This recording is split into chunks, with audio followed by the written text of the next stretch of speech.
We're incredibly grateful for your support. Before we begin today's tale, tell us, which city or country are you joining us from? We love connecting with our global audience. Now let's dive into today's story. The gleaming Ferrari F8 Tributo's engine purred as Max Stevenson guided it through the rain-slicked streets of downtown Boston.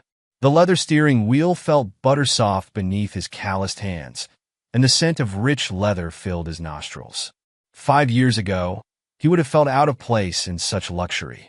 Now, it was just another prop in his elaborate performance. His phone buzzed against the leather seat. Agent Theodore McCarthy's name flashed across the screen, causing Max's jaw to tighten. He let it ring through to voicemail, focusing instead on the upcoming turn into Elite Velocity's private garage. The automated gate recognized his vehicle's transponder and slid open silently. As he pulled into his designated spot, his real phone, the burner tucked into his boot, vibrated. His handler, Lucia Bennett. "Stevenson," he answered quietly, eyes scanning the dimly lit garage. "We got a problem?" Lucia's voice was tense. "McCarthy's making moves. He's frozen your bureau accounts." Max's fingers drummed against the steering wheel. "He can't do that without. He got approval from upstairs. Claims he has evidence you've gone native." A bitter laugh escaped Max's lips. "Evidence? Let me guess. All circumstantial. The Ferrari you're sitting in probably doesn't help your case," Lucia said dryly. "Listen, Clay Line is fighting this, but McCarthy's got momentum. He's been building a case for months." The sound of another vehicle entering the garage caught Max's attention. Through his rearview mirror, he watched Victor Browning's matte black Lamborghini Huracan glide into its space. "I've got to go." Browning just pulled in. "Max." Lucia's voice dropped lower. "Be careful. McCarthy's not just looking to end the operation. He wants to prove you've crossed over. Don't give him anything he can use." The call ended just as Victor Browning's passenger door opened. Max's heart nearly stopped when his wife Chris stepped out, her red cocktail dress catching the fluorescent lighting. She was laughing at something Browning had said, her hand lingering on his arm longer than any wife's hand should on another man's. Max forced himself to remain in the car, maintaining his cover even as his stomach churned. This wasn't the first time he'd seen them together, but it never got easier. The quiet accountant he'd married had transformed over the past year, drawn into Elite Velocity's orbit like a moth to a flame. "Max!" Browning's voice boomed across the garage. "You're early, my friend. Already eager for tonight's race?" Max stepped out of the Ferrari, plastering on the easy smile he'd perfected over months of undercover work. "You know me, Victor. I like to get a feel for the weather conditions." Browning approached with the confident stride of a man who owned not just the building, but everyone in it. His tailored suit probably cost more than most FBI agents made in a month. Chris followed a step behind, her eyes meeting Max's with a practiced neutrality that made him wonder how much of their marriage had ever been real. "Darling," she said, crossing to kiss his cheek. Her perfume, something new and expensive, filled his senses. "I didn't expect to see you here so early." "Clearly," Max replied, keeping his tone light despite the double meaning. He turned to Browning. "Victor, that new Huracan is something else. Custom work?" Browning's eyes lit up. "Just got her back from the shop. Want to take a look under the hood?" As they moved toward the Lamborghini, Max's burner phone felt like it was burning a hole in his boot. Somewhere in this building was the truth about his brother Corey's disappearance 5 years ago. The official investigation had been shut down so abruptly that Max had spent years pulling strings to get this undercover assignment. "Beautiful machine," Max commented, studying the engine while his mind raced through the implications of McCarthy's latest move. With his bureau accounts frozen, he'd be forced to rely entirely on his undercover identity's resources. Exactly the kind of behavior McCarthy would use to prove his corruption. "Speaking of beautiful," Browning said, closing the hood, "Chris tells me your anniversary is coming up next month. I know this fantastic jeweler in Dubai. Very exclusive. I can make a call?" Max felt Chris's eyes on him, watching his reaction. "That's generous, Victor. But you know me. I prefer to handle personal matters personally." Browning laughed, clapping him on the shoulder. "Always so independent. It's what I like about you, Max. You're not like these other trust fund babies who need daddy's approval for everything. You understand the value of making your own way. If only you knew, Max thought, remembering the cramped apartment where he and Corey had grown up. The real Max Stevenson hadn't been born into wealth.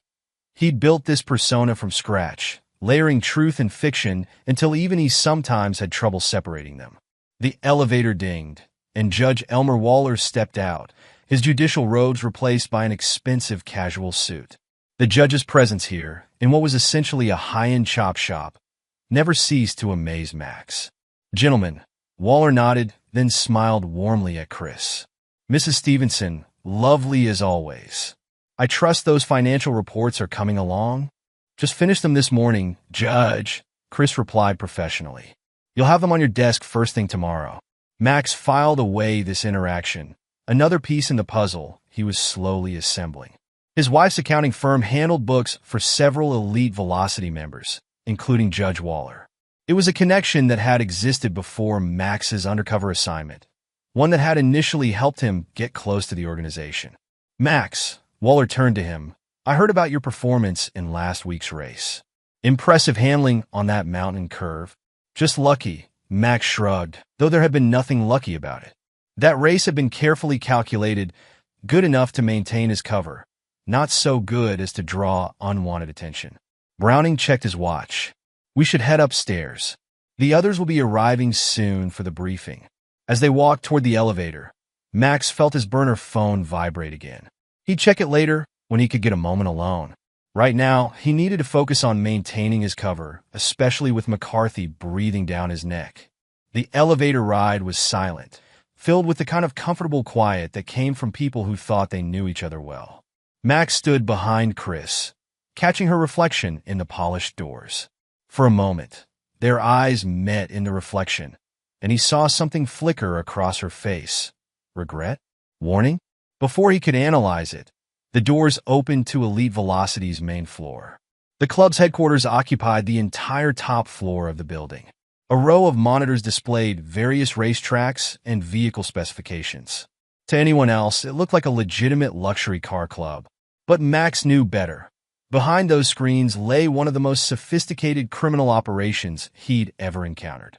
As he followed the others into the main room, Max thought about Corey. His brother had disappeared without a trace 5 years ago. The investigation suddenly shut down with no explanation. Now, Max was closer than ever to the truth. But with McCarthy threatening to blow his cover and his own wife seemingly involved with the organization, time was running out. The weight of his FBI badge, hidden in a secret compartment in his jacket, seemed to grow heavier with each step. Somewhere in this building was the truth about Corey. And no matter what it cost him, his career, his marriage, even his life, Max was going to find it. Victor Browning's office resembled a museum of automotive history, with scale models of classic cars arranged meticulously on glass shelves. Max stood, pretending to admire the view, while actually studying the reflection of the room behind him. "The Jensen account is our priority this week," Browning was saying, addressing the small group of Elite Velocity's inner circle. "Their new autonomous vehicle program has certain features we find interesting." Max noticed Judge Waller shift uncomfortably in his leather chair. The judge's presence at these meetings still struck him as brazen, even after months of witnessing it. Victor, a tall woman in a sharp business suit, interrupted. "My sources say Jensen's firewalls are practically impenetrable." "Nothing's impenetrable, Diana." Browning smiled, the kind of smile that made Max's law enforcement instincts tingle, especially when you have friends in high places. "Isn't that right, Elmer?" Judge Waller cleared his throat. "The Jensen case comes before my court next week. A routine patent dispute, nothing more." "Of course," Browning nodded, but his eyes gleamed with predatory satisfaction. "Just like last month's tech startup litigation was routine. Amazing how many companies are willing to share their secrets once they realize how expensive legal battles can be." Max filed away this interaction, his mind already composing his next report to Lucia. Elite Velocity wasn't just stealing cars. They were orchestrating a sophisticated corporate espionage operation, with Judge Waller's courtroom serving as their pressure point. The meeting continued, But Max's attention was drawn to his phone, vibrating silently in his pocket. A text from an unknown number. Need to talk about CM urgent. M.W. Marina Wood. His brother's old girlfriend, now a detective. Max's pulse quickened, but he kept his expression neutral. Any reaction could give him away to the dozen pairs of eyes that regularly studied him for signs of disloyalty. Max! Browning's voice cut through his thoughts. You're unusually quiet tonight. Just thinking about the Jensen job, Max replied smoothly. Their facility security isn't just digital. We'll need a detailed plan for the physical extraction. Browning's face lit up. Always the tactical one. That's why we need you on this. Max, speaking of which, Chris mentioned you two might be free for dinner this weekend. The casual mention of his wife sent a jolt through Max's system. After the meeting, he needed to check her work computer. The encrypted files he'd discovered last week had been weighing on his mind. I'll have to check with her, Max replied diplomatically. She's been busy with the quarter-end reports. The meeting wrapped up shortly after, with various members breaking into smaller groups to discuss their assignments. Max made his way to the elevator, but Judge Waller caught up with him. Max, the judge said quietly, a word. They stepped into the judge's private office, a space that screamed old money with its dark wood paneling and leather-bound law books. Max had been here before, but something felt different tonight. Waller seemed nervous, his usually steady hands slightly trembling as he poured 2 glasses of scotch. Your wife, Waller began, handing Max a glass. She's quite talented with numbers. She is, Max agreed, not touching the drink. Your books must keep her busy. Among others, Waller sat behind his desk, his expression unreadable. I've known Chris longer than you have, you know. She did some work for me back when she was fresh out of college. This was news to Max, is that right? Indeed. Douglas Kennedy recommended her. Fine agent, Douglas was, before he moved on to better opportunities. The mention of Kennedy, McCarthy's former partner, set off alarm bells in Max's head. Another connection he hadn't known about, another thread in this increasingly tangled web. Speaking of opportunities, Waller continued, I'm concerned about some irregularities in recent transactions. Nothing major, you understand, but in my position, would you like me to have Chris review them? Max offered, watching the judge carefully. No. Waller's response came too quickly. He composed himself. No, that won't be necessary. I merely thought you should be aware, in case questions arise. After leaving Waller's office, Max made his way to his wife's workplace under the pretense of surprising her with dinner. The accounting firm occupied 3 floors in a nearby building, and Max had long since memorized the security patterns. The office was nearly empty at this hour. Max used his copy of Chris's key card, obtained months ago when his suspicions first arose, to access her office. The computer was locked, but Max hadn't spent 15 years in the FBI without learning a few tricks. Within minutes, he was in her system. The encrypted files were exactly where he'd found them before, but this time he came prepared. The decryption program Dustin Watkins had given him ran silently while Max kept watch. His phone buzzed again.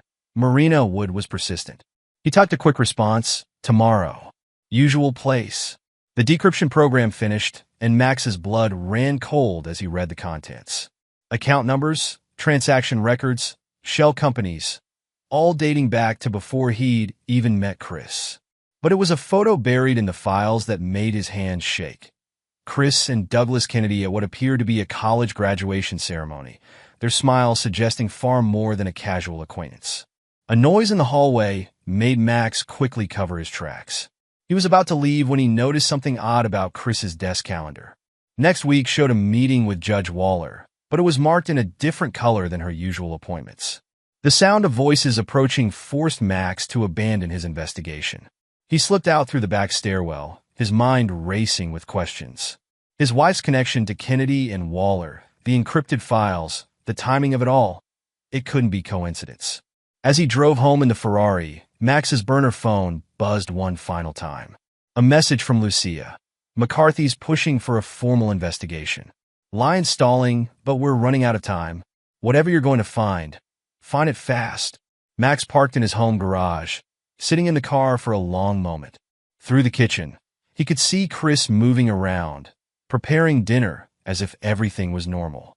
As if she hadn't spent the afternoon with Victor Browning. As if she hadn't been involved with Elite Velocity long before Max took his undercover assignment.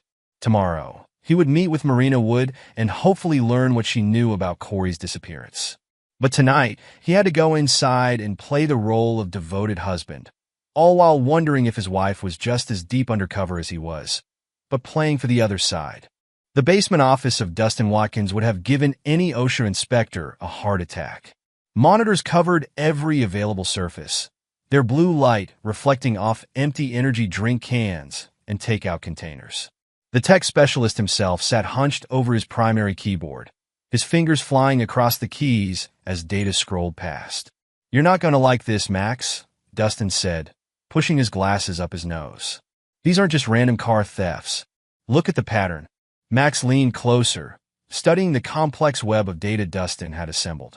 Each stolen vehicle was represented by a dot, its movements tracked across a digital map of the eastern seaboard. The pattern was subtle, but once you saw it, it was unmistakable. "They're running a circuit," Max muttered. "Each car makes the same stops, following the race routes." "Exactly." Dustin pulled up another screen. But here's where it gets interesting. Each of these vehicles had custom modifications, specifically hidden compartments installed behind the dashboard. "Smuggling?" Max asked, though he already suspected there was more to it. "Not drugs or weapons." Dustin tapped a few keys, bringing up a series of photographs. "These compartments are climate-controlled, electromagnetically shielded. Perfect for transporting hard drives," Max finished. "They're moving data physically to avoid digital traces. Corporate secrets, blackmail material, financial records. Anything too sensitive to risk sending over the internet." Dustin looked pleased that Max had caught on. The street racing circuit isn't just a cover, it's the perfect delivery system. Who's going to look twice at luxury cars being transported between cities for races? Max's phone buzzed, another message from McCarthy, which he ignored. The internal affairs agent had been increasing his surveillance, making it harder for Max to operate freely. "There's something else," Dustin said hesitantly. "While I was digging through Elite Velocity server traffic, I found this." He pulled up a series of photographs on the central monitor. Max's breath caught in his throat. The images showed Judge Waller's private office, clearly taken without his knowledge. And there, pinned to a corkboard partially hidden behind a filing cabinet, were photos of Corey, photos dated months after his supposed disappearance. "These were taken from their security system," Dustin explained, his voice low despite the privacy of his basement office. "They're doing renovations on the 40th floor, and someone accidentally connected the construction crew's temporary cameras to the main network. I caught these before they realized their mistake." Max leaned in closer, studying his brother's face in the photographs. Corey looked thinner than he remembered, his usually cheerful expression replaced by something harder, more guarded. But he was alive, or at least had been when these pictures were taken. "Can you tell when exactly?" Max started, but was interrupted by a loud bang from upstairs. Dustin quickly killed the monitors. They heard heavy footsteps above, then voices. Through the basement's ancient heating vent, McCarthy's distinct voice carried clearly, "Search everything. Agent Stevenson's been accessing unauthorized systems." "How did they?" Dustin whispered, but Max was already moving. "Wipe everything," Max ordered quietly, heading for the basement's back exit, a remnant of the building's Prohibition-era history. "If they ask, I was never here." "Max," Dustin called softly, tossing him a small flash drive. "Everything I found is on here. But be careful. I'm not the only one watching the watchers." The drive felt impossibly heavy in Max's pocket as he slipped out into the alley. Rain had started falling again, providing cover as he made his way to where he'd parked the Ferrari 3 blocks away. Getting into a luxury sports car while trying to avoid attention wasn't easy, but Max had years of practice at balancing contradictions. His burner phone vibrated as he pulled into traffic. "Lucia. McCarthy just raided Watkins' place," she said without preamble. "Tell me you weren't there." "Define there," Max replied, checking his mirrors for tails. A black SUV turned onto the street behind him, its headlights off despite the rain. "Damn it, Max." Lucia's frustration was palpable. McCarthy's got surveillance photos of you entering the building. What were you thinking? I was thinking about finding my brother. Max took a sharp right turn, watching the SUV in his mirror. It followed. Lucia, I found something. Photos in Waller's office. Corey was alive months after he disappeared. There was a long pause. When Lucia spoke again, her voice was carefully controlled. Are you sure? Dated, time-stamped photos. And given how carefully they were hidden, they're probably real. The SUV was definitely following him now, joined by another. But we've got more immediate problems. I've picked up 2 tails. McCarthy's people probably. Head to the safe house on Berkeley, Lucia instructed. Clay Lyon's there. He wants to talk. Max checked his mirrors again. The rain was coming down harder now, making the streets slick. Under normal circumstances, he could easily lose a tail in these conditions, but McCarthy's people were well trained. Plus, the Ferrari wasn't exactly inconspicuous. He was about to turn toward Berkeley Street when his personal phone rang, the one connected to his cover identity. Chris, darling. Her voice was tense beneath its artificial sweetness. Are you near the club? Victor's calling an emergency meeting. Something about unexpected guests. Max's grip tightened on the steering wheel. The timing couldn't be coincidence. Unexpected guests? He wouldn't say more over the phone. But Max, she paused. Whatever you're doing, be careful. The weather's terrible for racing tonight. The warning in her voice was clear, though its intention wasn't. Was she trying to protect him? Or elite velocity? Tell Victor I'm on my way, Max said, making a decision. Instead of turning toward the safe house, he continued straight, heading for the club. In his mirrors, he saw one of the SUVs break off, while the other maintained its pursuit. His burner phone buzzed again. Lucia would be furious. But Max knew the raid on Dustin's place wasn't just about catching him accessing unauthorized systems.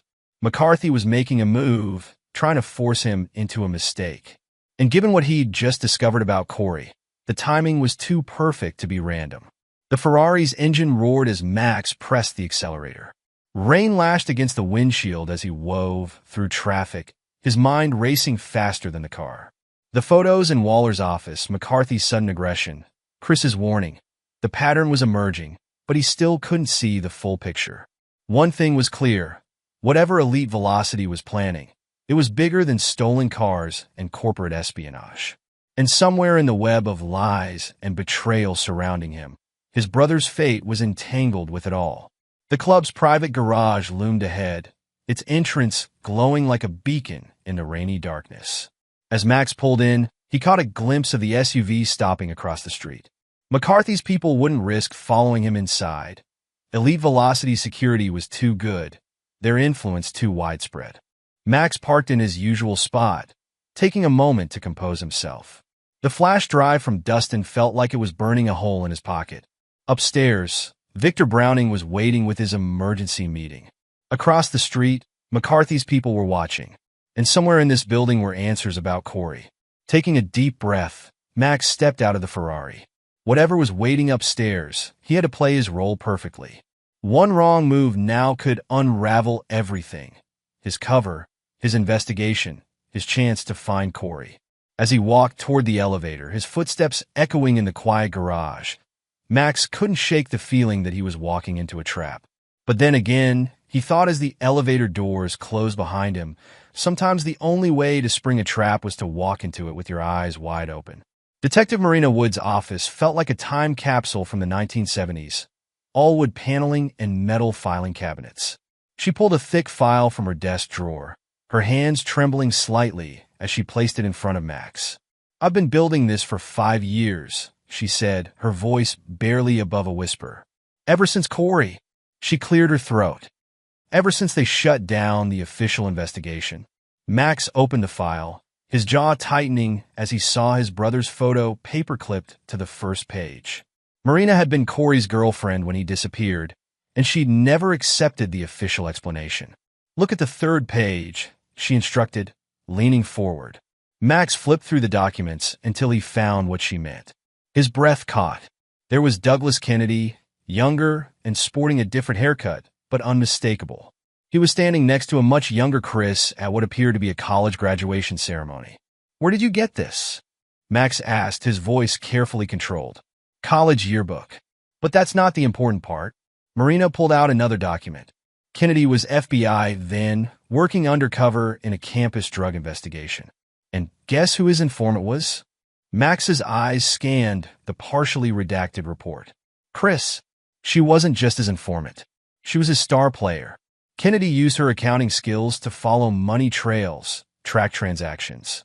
When the investigation wrapped up, he helped her get a job at Morton & Price, her accounting firm. Max sat back, pieces clicking into place. The same firm that now handles books for Elite Velocity members. Marina nodded, including Judge Waller. But here's where it gets worse. She pulled out another document, this one bearing the court seal.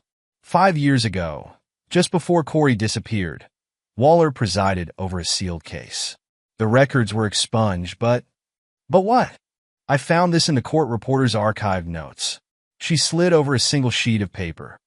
It's fragmentary, but there's enough to suggest Corey was working as an informant. Against Elite Velocity. Max's phone buzzed. A text from Lucia warning him that McCarthy was on the move again. He ignored it, focusing on the document in front of him. The timing fits, Marina continued.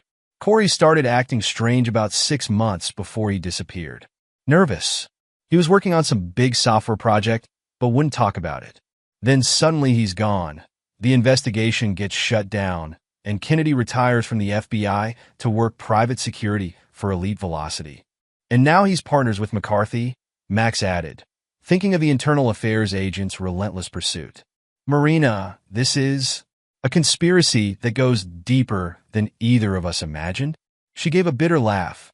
Yeah, I figured that out when someone broke into my apartment last week. They weren't very subtle about warning me off. Max's head snapped up. Why didn't you tell me sooner? Because I needed to be sure. She pulled out one final document. This is from Elite Velocity's latest tech development division. They've hired a new genius programmer, Steven Sherman. He's been working on something big, something to do with autonomous vehicles. We already knew they were stealing cars. Max started, but Marina cut him off. This isn't about stealing them. It's about controlling them. She lowered her voice further. Sherman's developed a system that can hack into any vehicle's autonomous driving features. Turn them into remote-controlled weapons if they wanted to. Max thought about the hidden compartments Dustin had discovered, the pattern of car movements across state lines. They're not just moving data, he realized. They're testing the system, using the race circuit to perfect their control. And guess who else specializes in automotive software? Marina's eyes met his. Your brother. Before he disappeared, Corey was working on autonomous vehicle security systems. The implications hit Max like a physical blow. If Corey had discovered what Elite Velocity was planning, if he'd tried to stop it. His phone buzzed again, more urgently this time. A text from Victor Browning. Race tonight. Don't be late. Special event planned. Marina saw his expression change. What is it? They're planning something. Tonight. Max stood, gathering the documents. I need copies of all of this. Already made them. She handed him a USB drive. Max. She hesitated. About Chris. Are you sure she's not involved? He gave a grim smile. At this point, I'm not sure of anything, except that my wife has been lying to me since the day we met. As Max left Marina's office, his mind raced with the implications of what he'd learned. His wife wasn't just connected to Elite Velocity. She was a planted asset, groomed by Kennedy years before Max had even met her. Their entire marriage might have been orchestrated as part of Elite Velocity's long game. His burner phone buzzed one more time. Lucia again. McCarthy's making moves. Be careful. Max got into his Ferrari, but didn't start it immediately. Instead, he sat there, thinking about Corey, about Chris, about the web of lies and betrayal that had been woven around him. The rain had started again, drumming on the roof of the car like a countdown to something inevitable. Tonight's race wasn't just a race. With Sherman's autonomous vehicle system in play, it could be a test run for something much bigger. And Max was running out of time to figure out what it was before McCarthy's investigation brought everything crashing down. The race was set for midnight on a stretch of coastal highway north of Boston. Max could feel the tension in the air as he pulled into the gathering of exotic cars, their headlights cutting through the misty darkness. Victor Browning's Lamborghini was already there, its matte black finish seeming to absorb what little light there was. "Max!"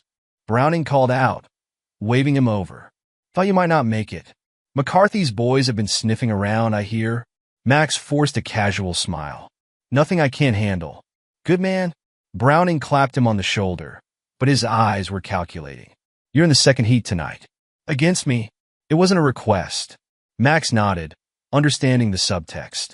Browning was testing him, probably prompted by McCarthy's increased attention. "Should be interesting," Max said, matching Browning's intense gaze. "Though these conditions aren't ideal." Browning laughed, but there was no warmth in it. "Life's not about ideal conditions, Max. It's about adaptation.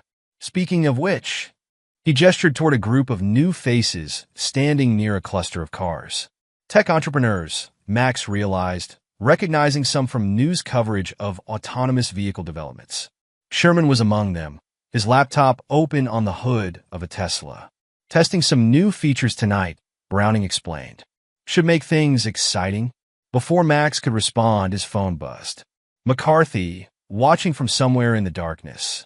The internal affairs agent had been increasing his surveillance, forcing Max to take greater risks to maintain his cover. The first heat began, two Porsches screaming off into the night. Max used the opportunity to drift closer to Sherman's group, catching fragments of their conversation over the sound of engines. "Neural network's ready," Sherman was saying. "Just needs real-world data. Liability issues if anyone traces. Perfect deniability with the race format." Max's burner phone vibrated. Lucia again. He stepped away to answer it. "We've got a problem," his handler said without preamble. "Local PD got a tip about the race. They're mobilizing." "McCarthy?" "Has to be. He's forcing your hand, Max. If you run, he'll use it against you. If you stay, my cover's blown when the police show up," Max finished. "How long?" 10 minutes, maybe less." Max looked at the gathering of cars, at Sherman's group huddled around their laptops, at Browning watching everything with predatory attention. Running now would confirm every suspicion McCarthy had been spreading about him going rogue. But staying meant risking everything they'd built. The second heat was being called to the starting line. Browning was already walking to his Lamborghini, clearly expecting Max to follow. "I'll handle it," Max told Lucia, ending the call. The next few minutes passed in a blur of engine checks and final preparations. Max could feel Browning watching him, testing his nerve. The night air was thick with exhaust fumes and tension. As they lined up at the makeshift starting line, Max made his decision. He'd race, but he'd lose. Carefully, calculatedly, in a way that would cement his cover while giving him an excuse to help clear the area when the police arrived. The starter raised her arms. In the distance, Max thought he heard sirens, but the sound was lost in the roar of engines as the race began. The coastal road was treacherous in the best conditions. Tonight, with rain-slicked curves and limited visibility, it was a death trap. Max kept pace with Browning through the first series of turns, neither pushing too hard yet. Then Browning made his move, the Lamborghini surging ahead on a straight stretch. Max started to follow, then noticed something odd. The car's movements were too precise, too calculated for the conditions. Sherman's software, he realized. They were testing it tonight, using the race as cover. The implications sent a chill through him that had nothing to do with the weather. The sirens were definitely closer now. Max had seconds to decide. If he warned everyone, he'd be protecting civilians but risking his cover. If he maintained his cover, the resulting chase could endanger innocent lives. His decision was made for him when he saw headlights ahead, a civilian minivan coming around the bend. Browning's Lamborghini was heading straight for it, showing no signs of slowing. Max swerved his Ferrari, deliberately cutting across Browning's path. The move forced both cars to slow, giving the minivan time to pass safely. But it also gave Browning the perfect opportunity to win the race. The sirens were overwhelming now. Police cruisers appeared behind them, lights flashing. Browning shot Max a look through his side window. Not anger, but assessment. "All units, scatter." Browning's voice crackled over their secure radio channel. "Regroup at checkpoint 3. What happened next seemed to unfold in slow motion. Cars peeled off in different directions, their drivers well practiced in escape routes. Browning's Lamborghini accelerated away, its movement still unnaturally precise. Max made a show of following, but deliberately took a route he knew would be blocked. Within minutes, he was hemmed in by police cars, playing the part of the sacrificial distraction perfectly. Through his rearview mirror, he watched the others escape. His phone buzzed one final time. Lucia. "Lion's handling the locals," she said. "Play it cool. This might work in our favor." And somehow it did. Max's apparent sacrifice to help the others escape earned him exactly what he needed: Browning's trust. The next day, he was invited to an inner circle meeting, his loyalty no longer in question. But McCarthy wasn't done. The internal affairs agent moved to arrest Max immediately, claiming the race incident proved his corruption. Only Lucia's intervention, backed by Clay Lyon's authority, prevented it. McCarthy's working with Kennedy, Lucia revealed later, in the safety of their secure meeting spot. This whole internal affairs investigation, it's not official. They're trying to expose your identity to Browning. Max absorbed this news, adding it to the complex puzzle he was assembling. Kennedy, McCarthy, his wife, his brother, all the pieces were connected. He just couldn't see the full picture yet. But he was getting closer. And tonight's race had proven one thing. Elite Velocity's plans went far beyond simple car theft and corporate espionage. With Sherman's autonomous vehicle system, they had the potential to cause chaos on an unprecedented scale. The question was, how much time did he have left to stop them? The midnight air was thick with tension as Max pulled into the abandoned parking lot. His headlights illuminated 5 luxury cars arranged in a semicircle, a welcoming committee that felt more like an execution squad. The Ferrari's engine ticked as it cooled, the sound unnaturally loud in the empty lot. Victor Browning stepped out of his matte black Lamborghini, his usual smooth confidence tinged with something darker. Judge Waller emerged from his Bentley, looking uncomfortable in casual clothes rather than his judicial robes. And there, leaning against a Porsche, was Douglas Kennedy, his former FBI badge replaced by Elite Velocity's private security credentials. "Max," Browning called out, his voice echoing off the concrete walls. "So glad you could join us. We have some matters to discuss." Before Max could respond, another car door opened. His heart stopped as Chris stepped out of the Ferrari California, Browning's personal car. She was wearing Browning's jacket over her evening dress, a deliberate statement that hit Max like a physical blow. "I'm sorry it had to be this way," Chris said, but her voice held no real remorse. She was holding a manila envelope. "Are you?" Max kept his voice steady, years of undercover work helping him maintain his composure. "How long, Chris? Was any of it real?" "Define real," she replied, moving to stand beside Browning. "The accounts I managed were real. The money I moved was real. The information I gathered was real." Kennedy pushed off from the Porsche, moving into the light. "She did her job perfectly, Max. Just like she was trained to do. Just like she's been doing since college." The pieces clicked together in Max's mind. Chris's transformation wasn't recent at all. She'd been playing a role from the beginning, planted in his life because of his connection to Corey. "The envelope," Browning said, nodding to Chris. She stepped forward, holding it out to Max. Inside were divorce papers, but Max knew immediately they were more than that. The attached documents included a detailed confession, his name, his signature perfectly forged, admitting to crimes he hadn't committed. The dates aligned perfectly with his undercover work, making it appear he'd gone rogue exactly as McCarthy had been claiming. "This is almost impressive," Max said, keeping his tone light despite the rage building inside him. "How long did it take you to forge these?" "Who said they're forged?" Kennedy smiled. "You'd be amazed what people sign when they trust their spouse to handle the paperwork. Those signatures are all yours, Max, from various documents over the years." Chris was very thorough in her record keeping. Judge Waller cleared his throat. "The papers have already been filed in my court. Once they're processed, the attached confession becomes part of the public record. Your career, your credibility, everything you've built, gone. Unless," Max prompted, knowing there had to be more. "Unless you do exactly what we tell you," Browning said. "We know you've been looking into your brother's disappearance." "Stop. Walk away." Sign these new papers we've prepared, transferring certain assets to specific holding companies. And this all goes away. And if I refuse? Chris stepped forward again, her expression almost pitying. Then not only does your career end in disgrace, but any evidence you've gathered about Corey becomes worthless. Who's going to believe the testimony of a corrupt agent? One last thing. She pulled a photo from her purse and held it out. Max's hands shook as he took it. The photo showed Corey, clearly recent, clearly alive, but the look in his brother's eyes sent chills down his spine. He's alive, Chris said softly. For now. Your choice will determine whether he stays that way. The weight of the photo felt like lead in Max's hands. His brother was alive, but clearly under duress. The timestamp in the corner showed it was taken just days ago. How do I know this is real? Max asked, his voice hoarse. Browning pulled out his phone, tapped a few times, and held it up.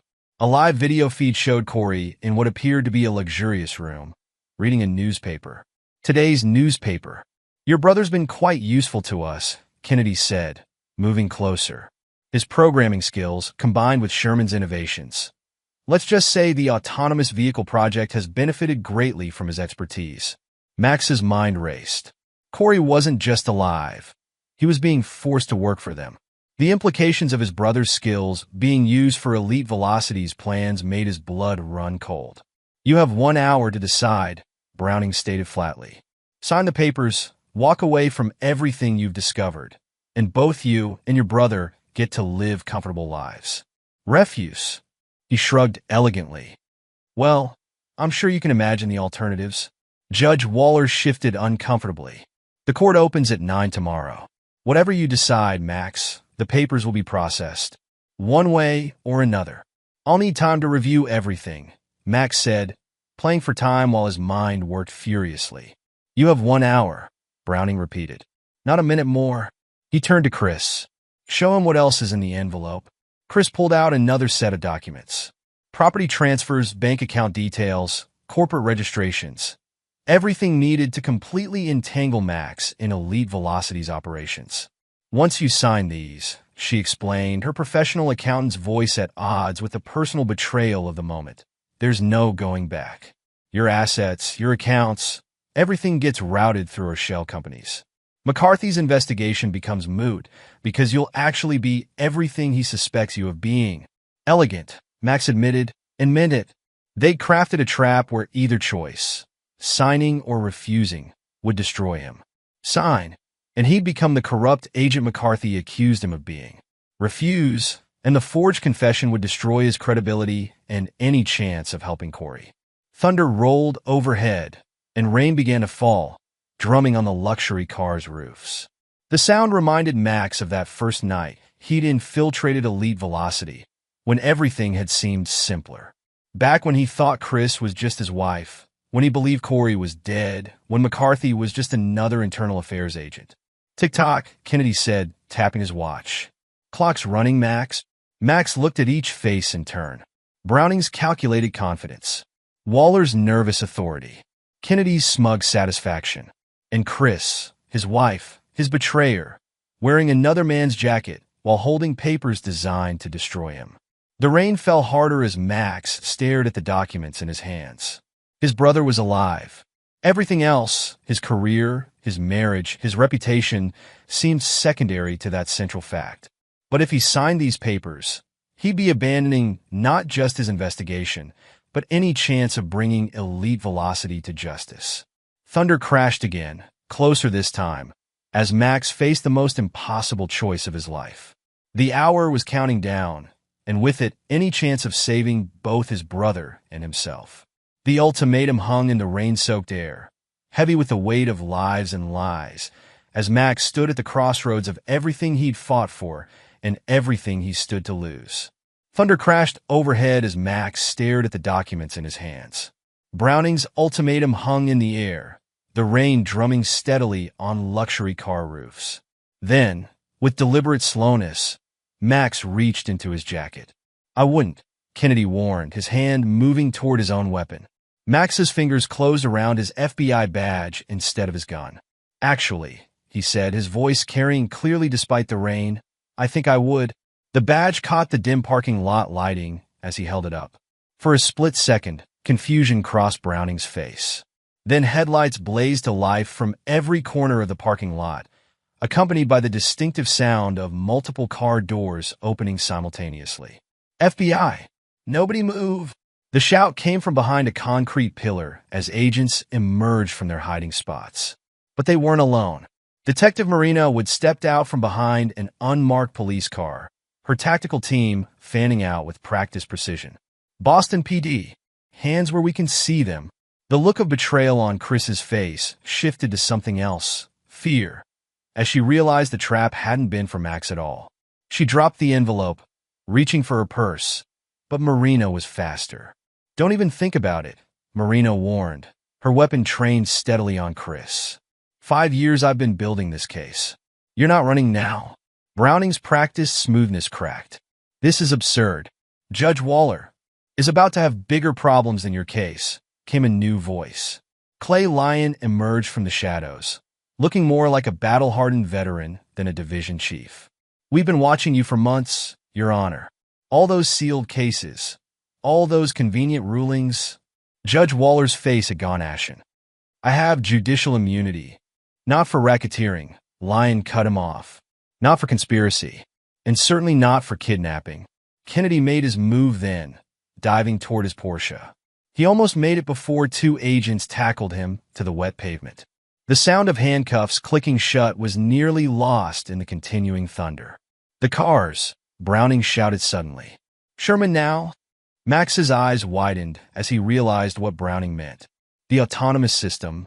But before he could finish, the luxury cars surrounding them roared to life, their engines revving. Sherman must have been monitoring remotely, ready to turn their own vehicles into their escape route. Not this time, came Dustin Watkins' voice over a loudspeaker. The tech specialist had set up in a surveillance van, his computers glowing in the darkness. I've been studying your code for weeks. Say goodbye to your backdoor access. One by one, the engines died. Sherman's remote access had been cut off, leaving the vehicles as nothing more than very expensive parking lot decorations. Browning's men tried to scatter, but the parking lot had been surrounded. Marina's tactical team had covered every exit, while FBI agents moved in with practiced efficiency. The operation had been planned down to the smallest detail. You okay? Marina asked Max quietly as her officers took Chris into custody. Max watched his wife being handcuffed, the borrowed jacket falling from her shoulders to the wet pavement. Ask me tomorrow. Your brother, Marina started, is being extracted as we speak, Lyon confirmed, appearing beside them. Another tactical team is hitting the compound in the Berkshires. McCarthy's alleged investigation gave us the perfect cover to put surveillance on all their properties. Speaking of McCarthy, Max spotted the internal affairs agent being led away in handcuffs, his face a mask of fury as he realized how completely he'd been outplayed. How long? Max asked Lyon. How long have you been building this? Since the day you came to me about Corey, Lyon replied. When you said the original investigation felt wrong, I started digging. Found McCarthy's connection to Kennedy, started putting pieces together. Marina's investigation gave us the breakthrough we needed. The rain was easing now as the last of the arrests were made. Evidence teams swarmed the vehicles, particularly interested in Browning's Ferrari with its hidden compartments. Sir, an agent called out. You need to see this. In the Ferrari's trunk, they found a laptop. Dustin hurried over, his fingers flying across the keyboard as he bypassed the security. It's Sherman's control system, he announced. The whole autonomous vehicle hack complete with their planned targets. This isn't just about corporate espionage anymore. They were planning to use this to orchestrate accidents, create chaos. We'll need to coordinate with Cyber Division, Lyon said. Get every autonomous vehicle manufacturer to patch their systems. Max barely heard them. His phone had buzzed with a text from the Berkshires team. Package secure. See him safe. En route. Marina read the message over his shoulder. Go, she said softly. We got this here. Max hesitated, looking at the scene of controlled chaos around them. Browning was being led to a transport vehicle, his usual confidence replaced by cold fury. Judge Waller seemed to have aged years and minutes as he was read his rights. Kennedy was already gone, whisked away to a secure facility where he'd face both his old colleagues and his many betrayals. And Chris, his wife, sat in the back of a police car, her makeup running slightly in the rain, staring straight ahead as though she could deny reality through sheer force of will. Max, Marina touched his arm. Go to your brother. We'll handle the cleanup here. Lyon nodded his agreement. I'll send a car. And Max, he paused. Good work. All of it. Even the parts where you didn't know you were helping us build the bigger case. Max managed a tired smile. Just don't take 5 years to tell me about the next secret operation. As he walked away from the scene, Max felt the weight of his badge, real and solid against his chest. The rain had finally stopped, and the first hints of dawn were appearing on the horizon. It wasn't over. There would be interviews, paperwork, trials, and testimony. But for the first time in 5 years, he could see the path forward clearly. His phone buzzed again, 20 minutes out. See him asking for you. Max got into an unmarked FBI vehicle, his mind already racing ahead to the reunion with his brother. Behind him, the parking lot looked like a movie set. Federal agents, police tactical teams, evidence technicians, and a collection of the world's most expensive cars, all frozen in a tableau of justice finally served. He took one last look at the scene through the car's rear window. Marina was coordinating with Lyon, her professional demeanor masking the personal investment she'd made in this case. Dustin was supervising the collection of digital evidence, ensuring nothing could be remotely wiped or altered. And somewhere in all the controlled chaos, his soon-to-be ex-wife was beginning to realize just how completely her carefully constructed world had crumbled. The car pulled away, heading toward the rendezvous point where he would finally see his brother again. Max leaned back, closed his eyes, and let out a long breath. The night's rain had washed away years of lies and deception, leaving behind a foundation on which truth could finally be built. Max walked into the secure FBI facility where his brother waited.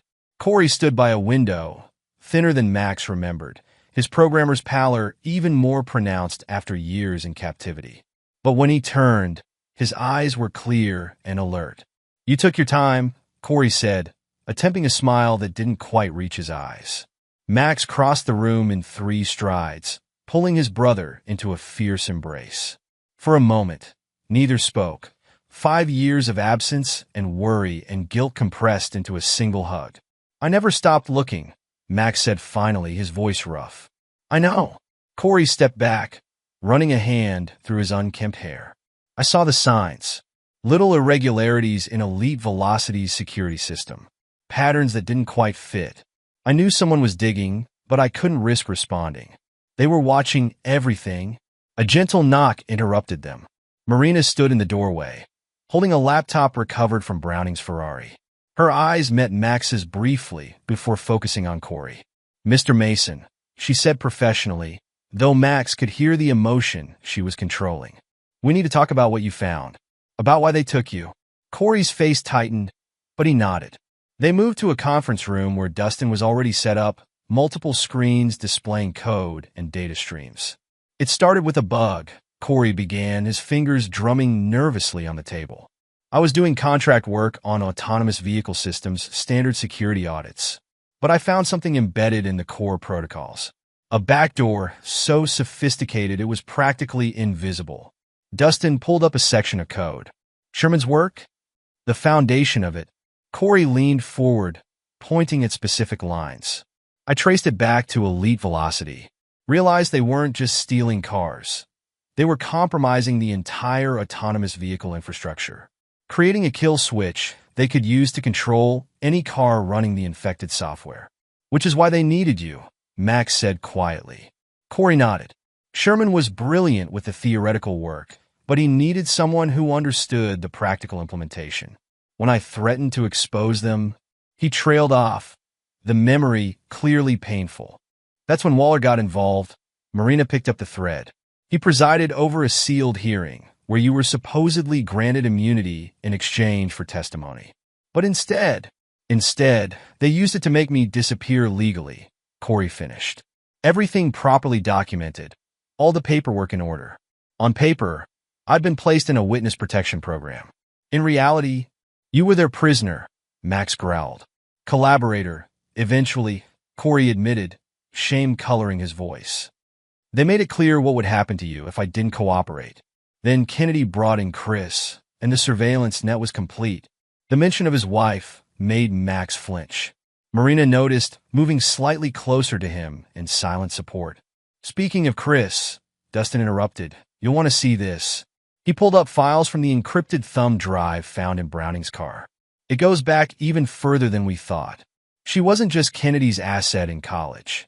She was specifically chosen for this operation. Everything, from her placement at the accounting firm to her chance meeting with Max, was orchestrated. Max finished, the full weight of the deception hitting him anew. The evidence was overwhelming. Years of financial records showed how Elite Velocity had used Chris's accounting skills to launder money through seemingly legitimate businesses. Her marriage to Max hadn't just been a surveillance tool. It had provided a layer of legitimacy to her financial dealings. There's more, Marina said softly, sliding over another file. We found this in Judge Waller's private safe. Contingency plans. If anything went wrong, Chris was supposed to use her position as your wife to discredit any investigation you might launch. The divorce papers, the forged confession, they'd been preparing those for years. Max stared at the documents, remembering all the times Chris had asked him to sign something for their joint accounts, their house, their life insurance. Each signature had been carefully collected, stored, and repurposed for their backup plan. I'm sorry, Max, Corey said quietly. When they brought me the newspaper articles about your wedding, I tried to warn you, but by then they had complete control over my communications. It's not your fault, Max assured him, though his voice was strained. None of this is. Dustin cleared his throat. You both need to see this too. He pulled up another file, this one showing the full scope of Elite Velocity's autonomous vehicle plan. They weren't just planning to control individual cars. This is about infrastructure. Imagine being able to cause accidents at will, stop security vehicles from responding to robberies, redirect autonomous cargo trucks. A master key to the entire transportation network, Corey added. And with Judge Waller ensuring any legal challenges were shut down, with McCarthy running interference in law enforcement, they could have held cities hostage, Marina concluded grimly. The implications were staggering. What had started as an investigation into car theft and corporate espionage had uncovered a conspiracy that could have reshaped the balance of power in the criminal underworld. One thing I don't understand, Max said, looking at his brother. Why show themselves now? Why risk the confrontation tonight? Because Sherman's system was ready, Corey explained. The final tests were successful. They needed to ensure you were either completely compromised or completely discredited before they launched their operation. Tonight wasn't just about the divorce papers. It was their last chance to contain the situation before they went live. Marina's phone buzzed. Lyon's team just finished their preliminary search of Elite Velocity's offices. They found a target list. Major financial institutions, government facilities, corporate headquarters. They were planning to demonstrate their capabilities within the week. The room fell silent as the full scope of what they prevented sank in. Max looked at his brother, seeing not just the trauma of the past 5 years, but the strength that had helped him survive them. What happens now? Corey asked, suddenly sounding tired. Now, Marina said, her professional tone softening. You both rest. We have safe houses set up. Tomorrow, we start the formal interviews, begin building the case for prosecution. But tonight, she glanced at Max, tonight is for family. Max nodded, grateful for her understanding. As the others began packing up their equipment, he stayed seated beside his brother, neither speaking, but both drawing comfort from the simple fact of being together again. Somewhere in the building, Chris was being processed, her carefully constructed facade finally crumbling under the weight of evidence. Browning, Kennedy, McCarthy, and the others were being housed in separate facilities, their empire of corruption already beginning to collapse. But here, in this quiet room, two brothers sat together, beginning the long process of healing wounds that went far deeper than the physical. The truth had emerged, bringing with it both pain and possibility, both an ending and a beginning. 6 months after the Elite Velocity takedown, Max stood in the federal courthouse, watching as Judge Sarah Chun prepared to deliver her sentencing. The gallery was packed. Journalists, FBI agents, and victims of Elite Velocity's various schemes, all waiting to see justice served. Chris sat at the defendant's table, her designer outfit replaced by practical courtroom attire. Her usual confidence diminished, but not entirely gone. Throughout the trial, she'd maintained her composure, even attempting to paint herself as another victim of circumstance. "Your Honor," she'd pleaded earlier, her voice carefully modulated to convey remorse. "I was young when Kennedy recruited me. I didn't understand the full scope." "Mrs. Stevenson," Judge Chun had interrupted, using the name that felt like a knife twist in Max's chest. "The evidence shows you were not only fully aware, but actively participating in this conspiracy for over a decade. Your attempts to manipulate this court only demonstrate the behavior pattern described in Agent Lyon's testimony." Max felt Marina's presence beside him as the judge prepared to announce the sentences. Over the months of preparation for trial, their professional partnership had evolved into something deeper, built on a foundation of trust and shared purpose. In the matter of the United States versus Victor Browning, Judge Chun began, her voice carrying clearly through the hushed courtroom.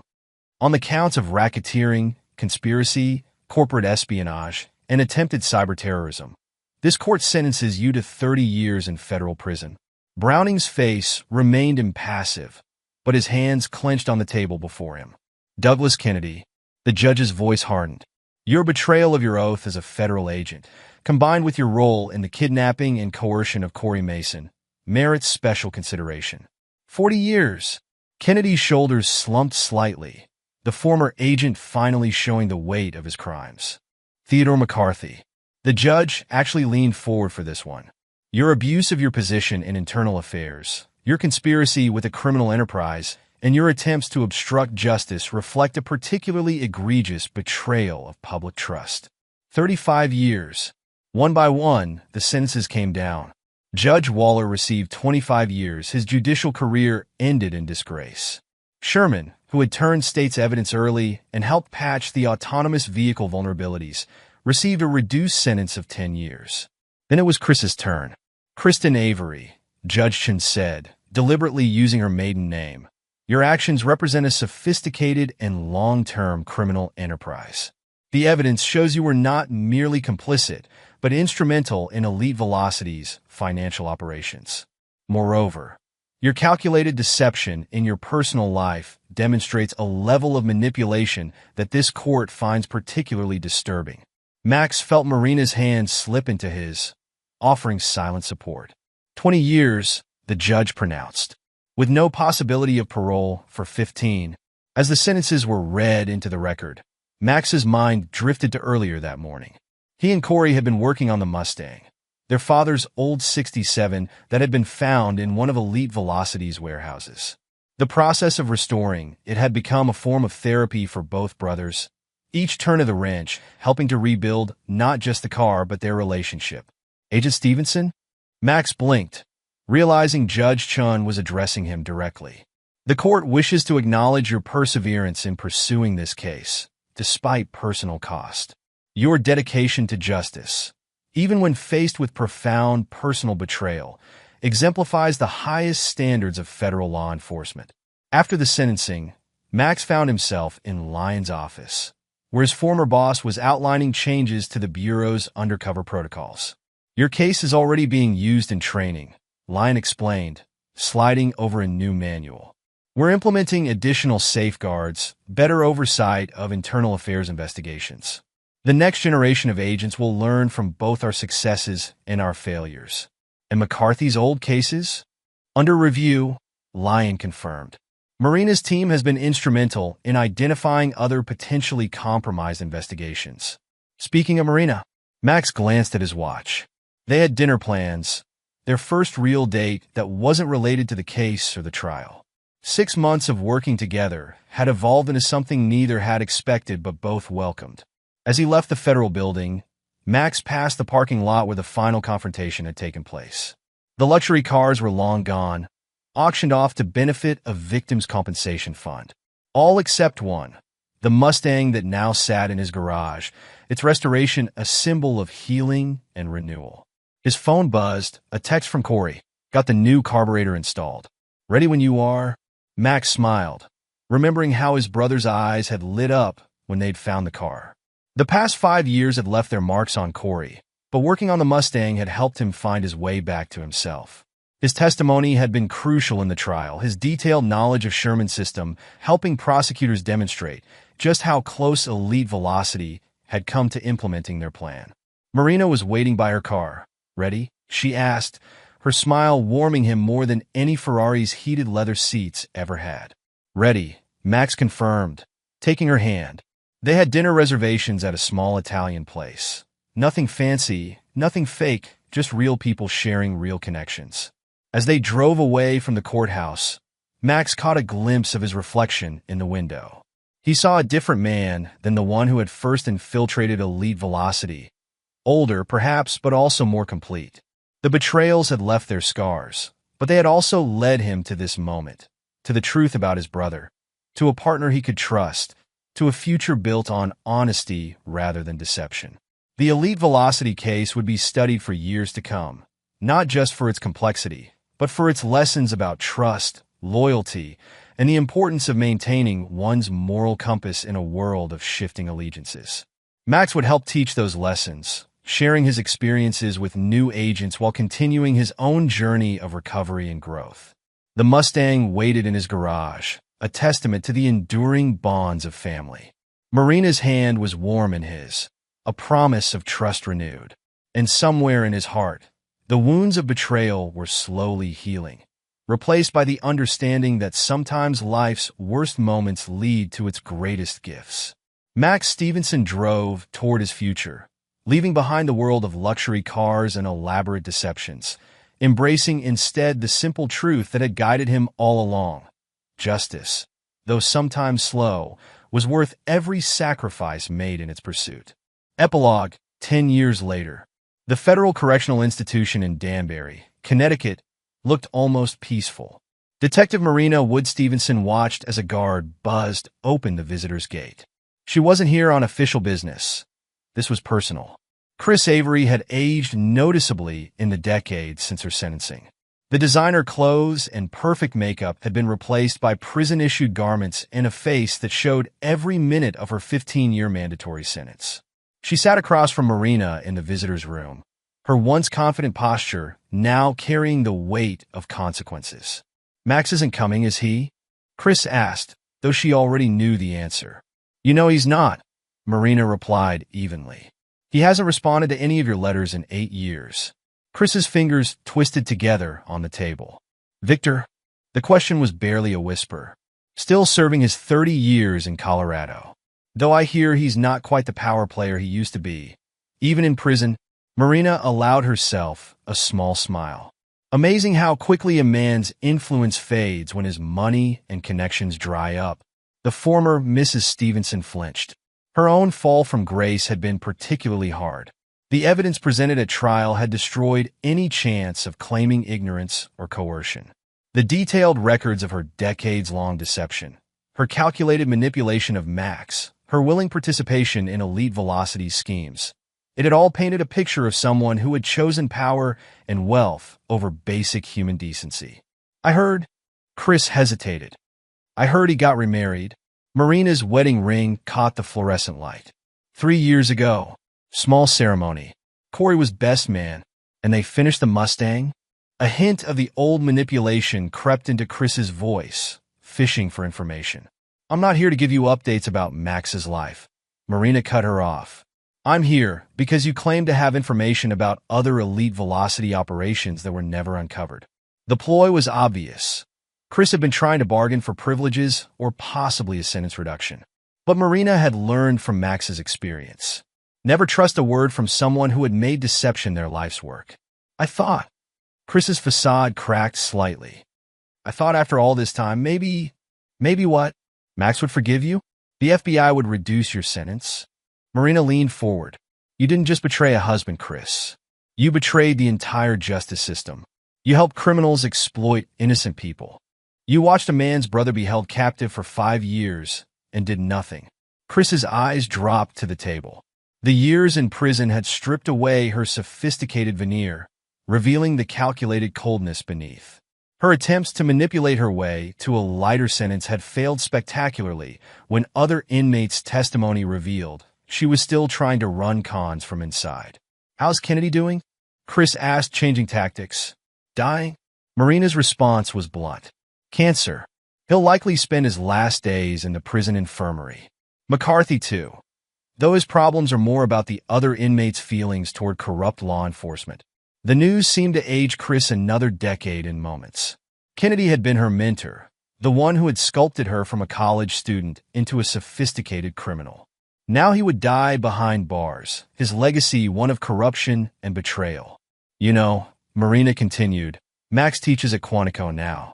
Uses the Elite Velocity case as a study in both sophisticated criminal enterprises and the psychology of betrayal. Your methods, your manipulations, they're literally a textbook example of what agents need to watch for." The irony clearly stung. Chris had prided herself on her intelligence, her ability to stay ahead of law enforcement. Now she was a cautionary tale, her techniques dissected in FBI training sessions. And Browning? Chris's voice had grown smaller. "Have you heard? Still trying to run his empire from inside, from what we hear. Not having much success." Marina allowed herself a small smile. Turns out his loyal associates weren't so loyal once the money stopped flowing. His ex-wife got everything in the divorce. She's quite the philanthropist now. Actually, funds programs for victims of white-collar crime. The visitors' room had grown more crowded as other inmates received their Sunday visitors. The contrast was stark. Families trying to maintain connections across the divide of imprisonment, children drawing pictures for incarcerated parents. Chris sat alone, but for Marina, her own family having disowned her after the truth emerged. "You want to know what really brought me here?" Marina said finally. "Max and I are expecting a little girl, and I wanted to look you in the eye to really understand how someone could build an entire life on lies. How you could share a bed with a man for years while plotting his destruction." Chris's composure cracked completely. "It wasn't, at the beginning, it was just business. Kennedy said we needed someone inside the bureau. Max was perfect, talented but not too ambitious, connected to Corey but not actively investigating, lonely enough to be an easy target. But you didn't count on him being a genuinely good person, did you?" Marina pressed. "That's what really destroyed your plan. Max's fundamental decency, his loyalty, his determination to find the truth about his brother. You couldn't corrupt that, no matter how hard you tried." The guards announced visiting hours were ending. Marina stood, gathering her coat. "You know what the saddest part is?" she said, looking down at the woman who had once been the picture of sophisticated success. "Max would have loved you. The real you if there ever was one. Instead, you chose to be a fiction, a tool for criminals. And now, that's all you'll ever be." Outside, the autumn air was crisp and clean. Marina's hand rested briefly on her growing belly as she walked to her car. Max would be home soon. He split his time between teaching at Quantico and consulting on complex cases. They'd moved to a quiet suburb, close enough to where Corey had settled with his own family that the brothers could work on the Mustang most weekends. The car was done now, restored to better than original condition. Sometimes Marina would watch the brothers working on it, seeing how the simple act of turning wrenches and discussing engine timing had helped heal wounds that therapy alone couldn't touch. Her phone buzzed. A text from Corey. "Baby's first car seat installed in a Mustang. Though Max insists we need to upgrade the safety features." Marina smiled. The brothers had become fiercely protective of family, both biological and chosen. Their Sunday dinners had become a tradition, often including Clay Lyon, now FBI Deputy Director, and Dustin Watkins, who had parlayed his role in the Elite Velocity case into a prestigious position heading the Bureau's new Autonomous Systems Security Division. Even Judge Chun was a regular guest, having bonded with the extended family during the long trial. Her harsh sentencing of the Elite Velocity conspirators had set precedents for similar cases across the country. Marina's car passed the federal building where she now headed the Organized Crime Task Force. The Elite Velocity case had accelerated her career, but it was her subsequent work in reforming investigative procedures that had earned her real respect in law enforcement circles. Sherman, who had received a reduced sentence for his cooperation, was now working under strict supervision, helping government agencies protect against the very types of systems he had once helped create. His testimony had led to improved security protocols across the autonomous vehicle industry. The former Elite Velocity headquarters had been converted into a regional cybercrime center. Marina enjoyed the poetry of that, the place that had once housed so much corruption, now dedicated to fighting it. She pulled into their driveway just as Max was getting home. He looked relaxed, at peace in a way that had taken years to achieve. The childhood picture of him and Corey that had once sat on his undercover apartment's dresser now had a place of honor in their living room, joined by new photos of happier times. "How was she?" Max asked quietly as they embraced. He never said Chris's name anymore. "Exactly what you'd expect," Marina replied. "Still trying to manipulate, still unable to understand why it doesn't work." Max nodded, his hand joining hers over their unborn daughter. "Some people can't change, but some things." He looked at their home, at the Mustang in the garage, at the life they'd built. Some things change for the better. Inside, Marina saw the latest course materials he'd prepared for Quantico. The Elite Velocity case study had been expanded, now incorporating elements of psychology, financial forensics, and cybersecurity. A new generation of agents would learn from both the tactics and the human elements of the investigation. Later that night, as they sat on their porch watching the sunset, Marina thought about the contrast between Chris's sterile prison visiting room and the warm, lived-in comfort of their home. Max's phone buzzed occasionally with updates from his students or questions from Corey about the Mustang's latest upgrades. Normal things, real things. The ghost of betrayal had faded, replaced by the substance of genuine love and trust. In the end, that was the true justice. While Chris, Browning, and their conspirators lived in concrete boxes, surrounded by the consequences of their choices, their intended victims had built something authentic and lasting. The Elite Velocity case had taught the law enforcement community about sophisticated criminal enterprises, but its deeper lesson was about the power of truth over deception, of genuine connections over manufactured ones. As Marina felt her daughter kick, she smiled, knowing that this new life would grow up surrounded by people who had learned those lessons the hard way, and who would make sure she understood the true meaning of loyalty, love, and justice.